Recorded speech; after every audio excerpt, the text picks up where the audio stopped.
ஒரு 5ஆம் தேதி அனைத்து கட்சி கூட்டத்தை கூட்டி ஒரு தீர்மானத்தை போட்டு அதற்கு பிறகு தென் மாநில முதலமைச்சர்களுக்கு தமிழ்நாட்டினுடைய முதலமைச்சர் கடிதம் எழுதியிருக்கார் சார். ஆனால் ஹசீஃப் ரொம்ப பெருமையாக பேசினார். இப்போ கொஞ்ச நேரத்துக்கு முன்னால சிவசேனாவுடைய எம்பி ஆதரவு தெரிவிச்சிருக்காரு, டெல்லி ஆம் ஆத்மி கட்சியினுடைய எம்பி ஆதரவு தெரிவிச்சிருக்காரு, ஜார்க்கண்ட் முக்தி மோர்ச்சாவினுடைய எம்பி ஆதரவு தெரிவிச்சிருக்காருன்னு சொல்லிட்டு. ஆனால் எந்த மாநிலங்களில் தெரிவிக்கணுமோ அந்த மாநிலங்களில் இன்னும் பெருசாக தெரிவித்த மாதிரி தெரியல, எனக்கு தெரியல. ஒருவேளை உங்களுக்கு ஏதாவது தெரிஞ்சதுன்னா தயவு செஞ்சு சொல்லுங்க, நாங்கள் தெரிஞ்சுக்கிறோம். நான் முதல்ல ஒரு கண்டனத்தை தெரிவிச்சுக்கிறேன். தர்மேந்திர பிரதான் இன்னைக்கு பாராளுமன்றத்தில் தமிழ்நாடு பாராளுமன்ற உறுப்பினர்களையும் அமைச்சர் பெருமக்களையும் சட்டமன்ற உறுப்பினர்களையும் அமைச்சர் பெருமக்களையும் முதலமைச்சர் தயவு செஞ்சு கேவலமாக பேசியிருக்கிறதற்கு என்னுடைய கண்டனத்தை பதிவு செய்து கொள்கிறேன். ஒரு பாராளுமன்ற அவையிலே மக்களவையில ஒரு பொறுப்புள்ள அமைச்சர் நாளைக்கு எடுத்து பேசுவோம். ஓகே, அது பிரதமருடைய கருத்தாத்தான் கொள்ளப்படும். ஒண்ணு, நண்பர் ராமன் அவர்கள் எப்போதுமே ஓரளவு நியாயத்தோடு இருப்பார். இன்னைக்கு அநியாயத்துக்கு மாறிவிட்டார். நீங்க கேட்ட கேள்வி என்ன? சார் ராமன் தயவு செஞ்சு குறுக்கிடாதீங்க. நீங்க பேசும்போது யாருமே குறுக்கிடல. ராமன் அவர்கள் அநியாயத்துக்காக மாறிவிட்டார். சார் எப்பவுமே ஓரளவு நியாயம் பேசுவார். அதாவது நீங்க கேட்ட கேள்வி என்ன, 7.2% குறையாமல் இருக்குமா என்றுதான் நீங்க கேள்வி கேட்டீங்க.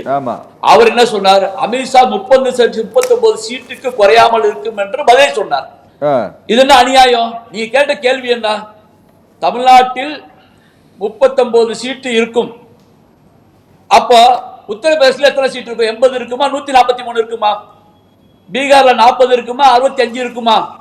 அப்ப அப்படி போனா தமிழ்நாட்டில் 4% குறையுமா, குறையாதா? இந்த கேள்விக்கு ராமன் தவிர்த்து விட்டு தான் கொண்டிருக்கிற இயக்கத்தின் விசுவாசத்தின் காரணமாக அப்பட்டமாக அநீதியின் பக்கம் சாய்ந்து விட்டார். தான் சொந்த மண்ணை மறந்து விட்டார். அருமையான ஒரு திட்டத்தை மாநில அரசு முன்னெடுத்து செல்கிறது. தமிழ் மாநில காங்கிரசினுடைய தலைவர் பேசும்பொழுது குறிப்பிட்டார், இன்னும் அரசு அறிவிக்கவே இல்லை, அதுக்குள்ள என்ன அவசரம் என்று கேட்டார். 26 மாற்றங்கள் வரும் என்று என்றோ தீர்மானம் செய்யப்பட்டு விட்ட விஷயம். இதை அறிவிக்கணும் காத்திருக்க வேண்டியதில்லை. வரும் முன்னர் காவாதான் வாழ்க்கை என்றது போல வருகின்ற ஆபத்தை முன்கூட்டியே தமிழக முதல்வர்கள் உணர்ந்து இந்த பிரச்சனையை மக்களிடம் எடுத்து சென்றிருக்கிறார். இந்த நிலை போகுமே ஆனால் தமிழ்நாடு மட்டுமல்ல, தென்னிந்தியாவில் உள்ள அனைத்து மாநிலங்களும் அதே போல பஞ்சாப் உட்பட சில மாநிலங்களுடைய அதிகாரங்கள் குறையும். இப்ப தமிழ்நாட்டு குறைக்க மாட்டாங்க, 39 வைத்திருப்பார்கள். ஆனால் ஒட்டுமொத்தமாக இந்திய அளவில் 830க்கு மேற்பட்ட பாராளுமன்ற உறுப்பினர்களை கொண்டு வந்து அதன் மூலமாக ஒரு கோடு போட்டு வச்சிருப்பேன். அதை நான் சின்னக்கா ஆக்கினா ஆல்டர் பண்ணா கத்துவேன். பக்கத்துல பெரிய கோடு போட்டா நம்ம சின்னதாக போறோம். அப்போ 7.2% என்பதை அந்த எம்பிக்களுக்கு கூட, அந்த மாநிலத்துக்கு கூடவாக எம்பிக்களை கொடுப்பதன் மூலமாக நம்ம 5 அல்லது 4% கொண்டு வந்துடுவார்கள். அது மாத்திரமல்ல, 848 பாராளுமன்றம் இருக்கக்கூடிய சபையில யாராவது பேசினால் என்ன கருத்து யாருக்கு ஏற்படும், அத்தனை பேரையும் முதல்வரோ பிரதமரோ மற்றவர்களோ எடுத்து மனசில் வைத்துக் கொள்ள முடியுமா என்ற நிலைமை ஏற்படும். ஆகவே இப்போது உள்ள நிலை தான் தொடரப்பட வேண்டும் என்பதுதான் தமிழ் அரசுடைய வாதம். இதில் மற்ற மாநிலங்கள் இந்த விழிப்புணர்வை பெறாமல் இருக்கின்ற காரணத்தால் இவர்கள் ஒருங்கிக்க வேண்டும் என்ற நீண்ட தொலைநோக்கு, இன்னைக்கு நாளைக்கு முடிய போற பிரச்சனை அல்ல, புரியுது, நீண்ட தொலைநோக்கு திட்டத்தோடு மாநில அரசு முதல்வர் தலைமையில் போடப்பட்ட குழு ஒவ்வொரு மாநிலத்திலும் எடுத்துக்கொண்டிருக்கிறது. என்ன தவறு இருக்க முடியும்? ஆகவே இன்னொன்றை கேட்டார், நாம் இருவர் நமக்கு இருவர், நாம் ஒருவர் நமக்கு இருவர், நாமே குழந்தை நமக்கேன் குழந்தை என்ற நிலையில குடும்ப கட்டுப்பாடை தமிழ்நாடு செய்தது, அதில் எந்த கமிட்டி செய்யவில்லை என்ற ஒரு உள்குத்தையும் ராமன் பண்ணினார். அதுக்கு தனி ஒரு ஆர்குமெண்ட் பண்ண முடியுமா?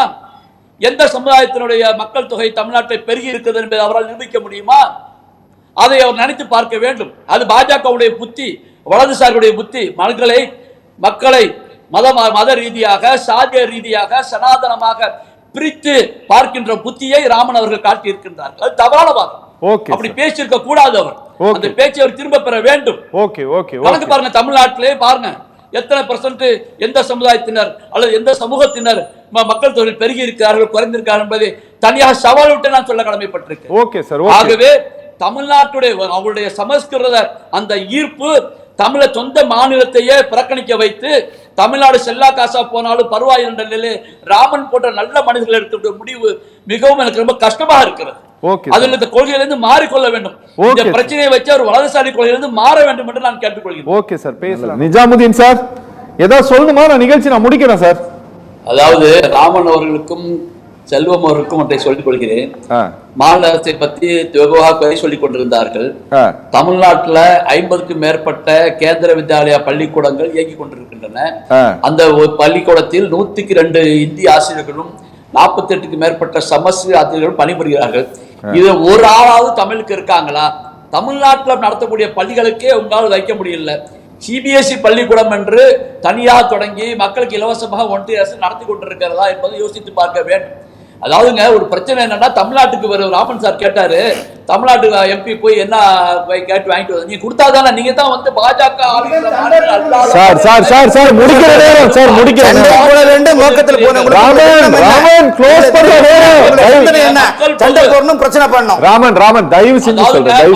பொதுவானவர்கள் யாரு ஜெயிச்சாலும் தோத்தாலும் பிரதமர் அவர்தான் மந்திரி, எல்லாருக்கும் பொதுவா தான் இருக்கணும்.